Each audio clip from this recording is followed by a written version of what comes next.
Alright guys and girls, this is Jerningham here. I'm drinking some of this chocolate stuff. It's called milk. As you see here. Some people drink chocolate milk, some people don't like chocolate, some people are lactose intolerant. That's supposed to mean they can't have milk or things like that, or dairy products. Anyway, apart from that, we're going to looking at, is it the Philippines crime wave, or New Orleans crime, or America? I don't know. It's like America. Anyway, I think it's a mixture of things. I could be wrong. ITV News. Could be just America. I don't know. Let's watch it and see and find out. Even though it's kind of rough over there, I was just trying to check where my remote was gone. I thought I lost it with the TV to turn the volume up. Anyway, let's get into the video. It is known as the city of brotherly love. Proud, gritty, the birthplace of American democracy. But take a closer look, and you find a community traumatized by out-of-control gangs. 60 grams of fatty water sitting on the countertop. It's around death and paper. Is you down or not? And by neighborhoods awash with illegal weapons. How dangerous is it on these streets? Oh, scale of 1 to 10, a million. There's demons out here. The victim on the Join me on these streets and meet those who have only one recommendation. Do most people have a weapon to protect themselves? I suggest they do. It's Philly. Heartbroken mothers talk of a grief Philadelphia, apparently. that will never end. And I refer to him as my baby because it didn't matter how old he got. He was always my baby. Coke and guns. Coke and guns.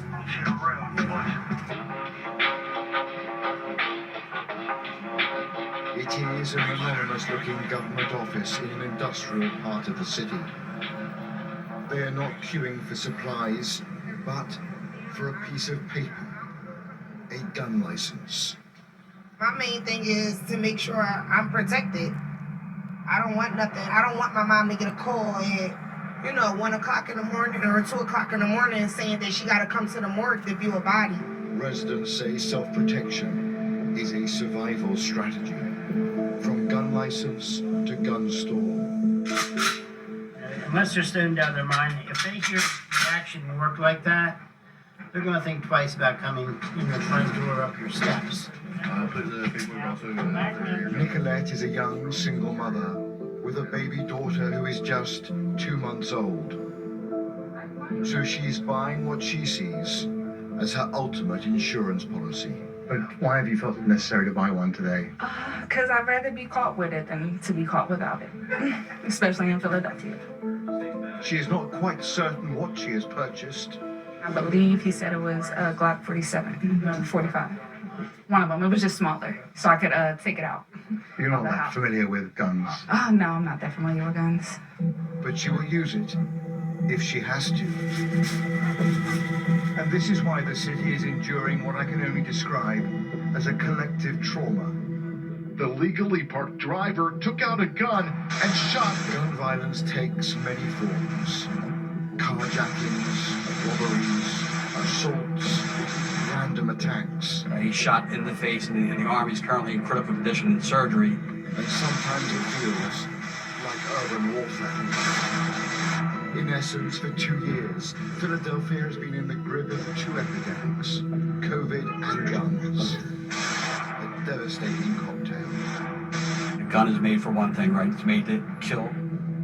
We stumbled on this shooting. An argument over, of all things, a parking space. What is so shocking on these streets is the brazen use of guns. This was just a road rage incident, and yet the default in settling an argument is to draw a weapon. The detective leading the anti-gun task force is himself aghast. Is everybody, whether it's road rage or fights or other little things, everybody's just pulling out weapons to resolve stuff, and that has to stop. We have to learn how to communicate with each other and understand each other and do the right thing. The state politician representing this district of Philadelphia is Almond Brown. People don't have respect for each other anymore. That's a problem. As a teenager, he was shot and still has a bullet lodged inside him. He carries his gun for protection at all times, A bulletproof vest is kept nearby. Brown gives me a grim tour of his district. Look, it's light everywhere. And here is the surprise. This black Democrat blames his fellow progressives and those wanting to reallocate funding away from the police for the chaos, saying his residents now have little choice but to arm up and defend themselves. That statement, defund the police, it gives you 50, 60 people a day in line trying to get their gun permit every single day. Because you feel like you're out here all alone. You gotta protect yourself. Because you call 911, you might get 30, 40 rings because of this nonsense of defund the police. The next neighborhood I visit is Kensington, known as Zombieland, plagued by drugs, despair, and violence.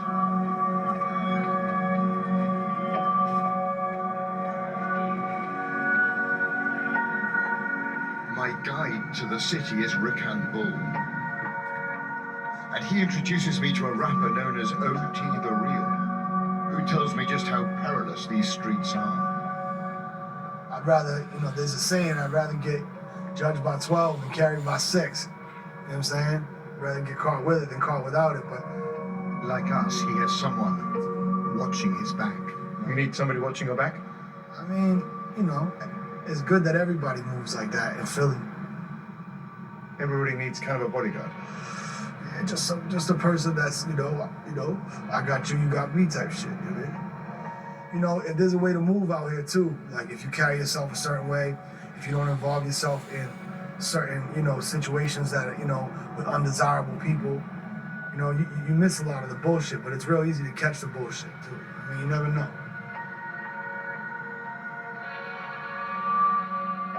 The look on his face is just peaceful. Dominic Biller was a young man with everything to live for, and a mother who showed extraordinary devotion to his welfare, moving from neighborhood to neighborhood to find a safe place for him to grow up. Yet, at the age of 21, he was gunned down in a senseless attack in a shopping center. I would have told him that I was so sorry it happened to him. And I wish that I would have told him not to go. And I just wanted to hold him and to comfort him, even if he had to go, just that his mom would be right there with him. And I wasn't able to do that.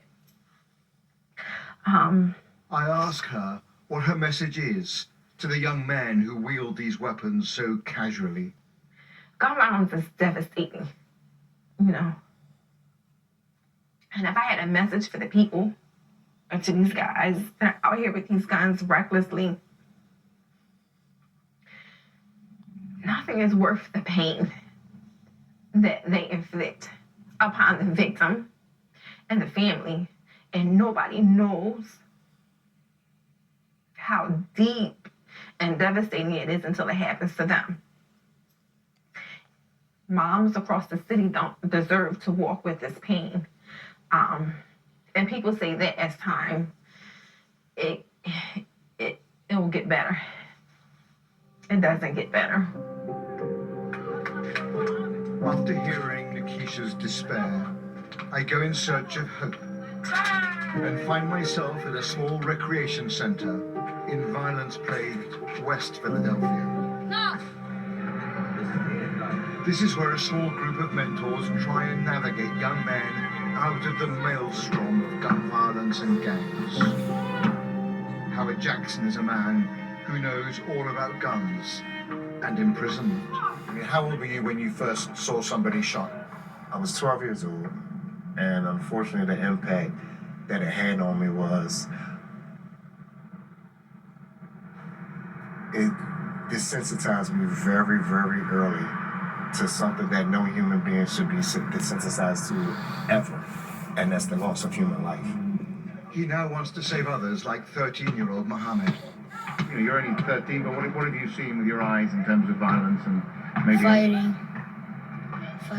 a lot. Some people, we lost one of our friends here. They got shot. and killed? Yeah. During the pandemic, social services and other forms of community support that reduced crime disappeared. Despair took root, and gun violence became routine. Do you feel like you're the last line, the last hope? No. This is the last line. This is the last line. These kids who could be out doing wrong or somewhere they have no business being, if they're gonna watch us, hopefully, and we're gonna continue to do right, and then they'll be the last line of defense. And then the ones that come behind them will be the last line of defense. Until this problem is eradicated, we shouldn't have a last line of defense.